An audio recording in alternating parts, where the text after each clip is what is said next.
Vaccine exemption certificates issued by 7 doctors will be invalidated from November 9th after legislative amendment. In Britain, new Prime Minister Rishi Sunak appoints his cabinet. And the Russian president vows to boost delivery of weapons and supplies to his armed forces in occupied Ukraine.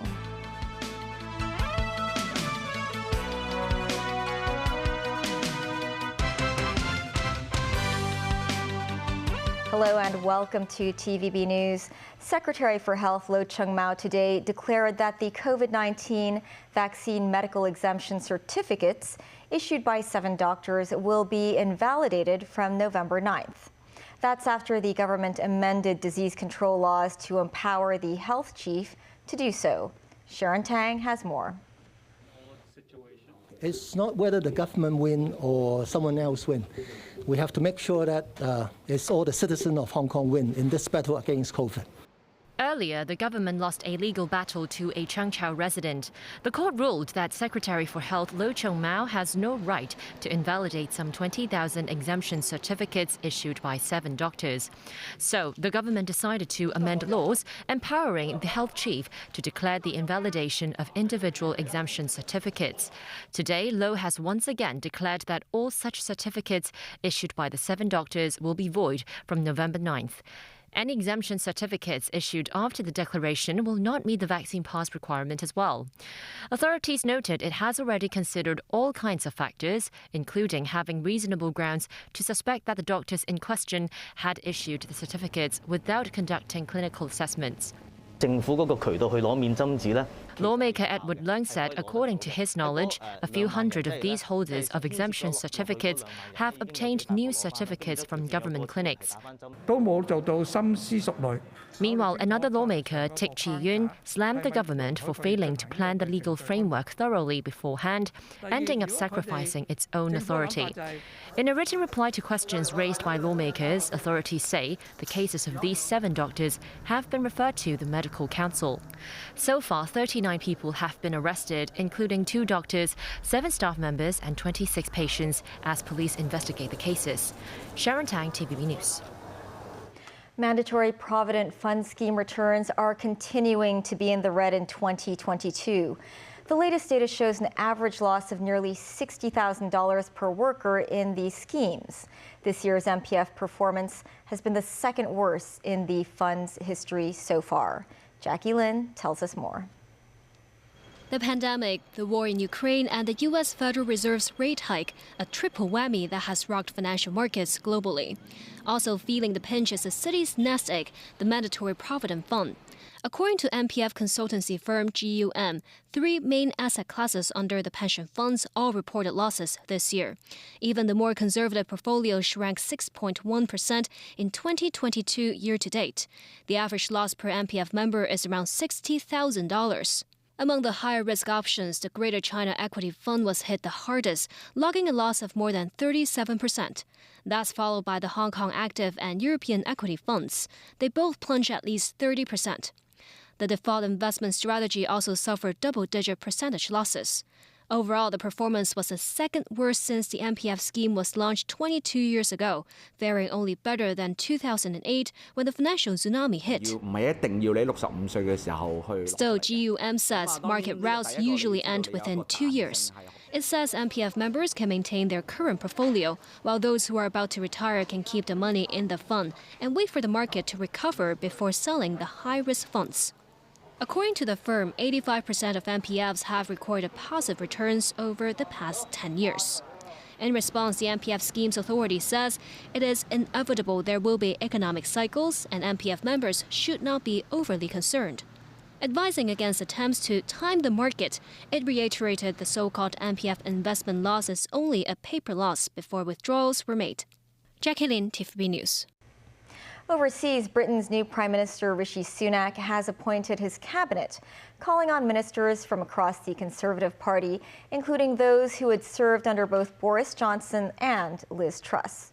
This comes as he faces the unenviable task of restoring unity among the Tories and stability to the British economy. The Sunak government's first budget will now be announced on November 17th instead of October 31st. Daniel Rao tells us more. Pledges to restore economic stability were the focus of Rishi Sunak's first speech at 10 Downing Street as Prime Minister following his appointment by King Charles III. I will place economic stability and confidence at the heart of this government's agenda. This will mean difficult decisions to come. But you saw me during COVID doing everything I could to protect people and businesses with schemes like furlough. There are always limits, more so now than ever. But I promise you this, I will bring that same compassion to the challenges we face today. Sunak subsequently set about assembling his cabinet, which features faces from those of his predecessors Boris Johnson and Liz Truss. He was quick to reappoint Jeremy Hunt as Chancellor of the Exchequer, in a bid seemingly designed to ease financial market fears that had been triggered by Liz Truss's debt-funded economic plans. Sunak is meeting Hunt today to discuss the Treasury Chief's proposals to plug a gap of some £40 billion in the UK's finances by increasing taxes and cutting public spending. The Prime Minister restored Dominic Raab to the post of Deputy Prime Minister. Raab had lost that job during Truss's 44 days at 10 Downing Street.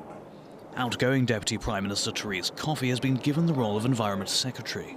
Sunak reappointed James Cleverly as Foreign Secretary and Ben Wallace as Defence Secretary. Suella Braverman has been reappointed as Home Secretary. This move could prove controversial as it comes less than a week after she resigned for breaching government security rules by sending an official document using her personal email address.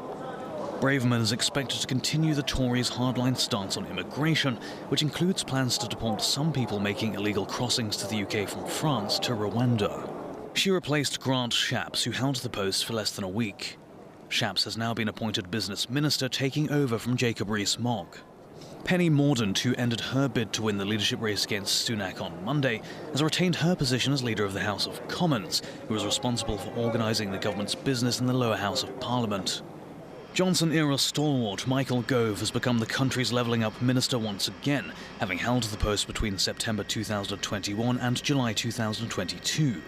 This minister is responsible for addressing inequality in the development of regions across the UK. Kemi Badenoch has been reappointed as Trade Minister, and Nadeem Zahawi was named the Conservative Party's new chairman, as well as Minister without portfolio. Zahawi was Chancellor of the Exchequer between July and September under Boris Johnson after Sunak stepped down from the position, a decision that sparked Conservative Party rebellion against the former Prime Minister.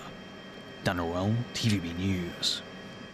Russian and Ukrainian forces are reportedly gearing up for a major clash in the battle for Kherson in Ukraine's south. Kherson has strategic importance to Moscow as the gateway to the Crimean Peninsula. Ukraine officials say Russian forces are holding their ground and are ready to defend the territory they captured during the early days of their invasion. This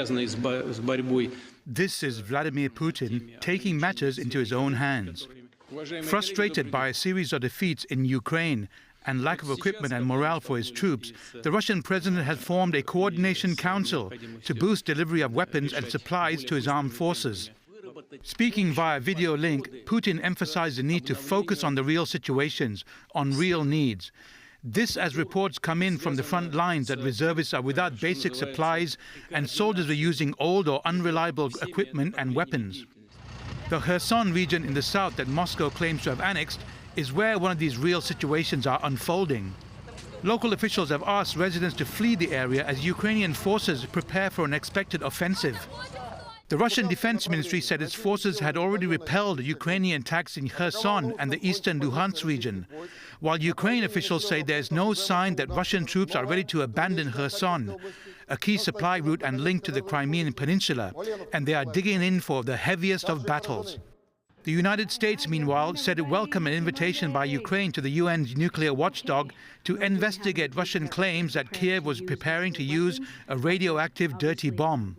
We reject Russia's transparently false allegation that Ukraine is preparing to use a dirty bomb on its own territory. Foreign Minister officially invited the IAEA to send experts to study the peaceful facilities in Ukraine, countering Russia's false claims.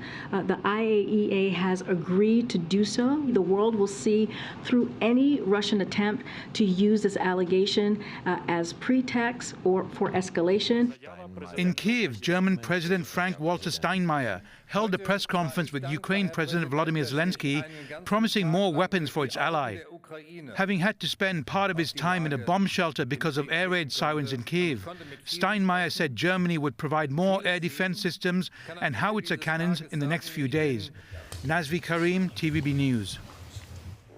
Italy's new Prime Minister Giorgia Meloni said her country would not be blackmailed by Russia over energy during her maiden speech to Parliament. Italy's first female leader said her nationalist right-wing coalition would make its voice heard in Europe. Her Brothers of Italy party will also continue to back Ukraine in their war with Russia. With Russian President Vladimir Putin halting gas supplies to Europe, Meloni said giving in to him would only make things worse. After her coalition won the general elections last month, it survived the first of two confidence votes in Parliament on Tuesday in the lower chamber. Meloni can start to govern after a second confidence vote in the Senate, where her coalition holds a solid majority. Still ahead, Hong Thai Travel Services suspends business. Customs officers bust the largest ever money laundering case in the city.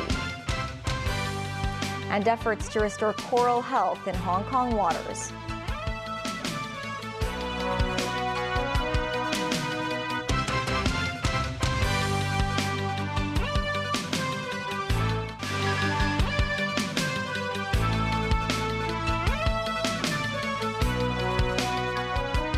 Welcome back to TVB News. Hong Thai Travel Services, one of the best-known travel agencies in the city, is suspending business, including its sales offices, due to the pandemic. The company said it will operate at the minimum possible cost until cross-border travel has fully resumed. The gates were closed at this Hong Thai branch in Kowloon Bay. A notice said that 4 branches have halted their operations since August. The travel agency said the easing of travel restrictions is barely bringing any help to the tourism sector, which has been hard hit by the pandemic. It said many staff members have already begun new careers in other sectors or started working part-time. The business added the fact that Hong Kongers rarely travel with tour groups anymore contributed to the cost-cutting measures. This is the second large travel agency in a year to fold or halt businesses in the city. The Chinese University of Hong Kong has reversed its decision to use a new emblem after sparking a controversy over the university management's lack of consultation with the governing council. The U-turn was made Tuesday night after Vice Chancellor Rocky Tuan attended a 3-hour meeting with the council virtually. The new design of the university emblem was only used for more than a week. The university earlier said it consulted some 2,200 stakeholders before introducing the new logo. But that's been refuted by lawmaker and the CUHK Governing Council's external member, Tommy Chung. He demands that the council establish an independent investigation looking into how the university made such hasty decisions. A ray of hope for the city's marine life. The Worldwide Fund for Nature and the Chinese University of Hong Kong's School of Life Sciences have restored the health of 39 pieces of coral since last year. The team plans to expand its operations in the near future and has invited more people to join the coral rescue work. Timothy Lee tells us more. These small pieces of coral are currently receiving their very own intensive care.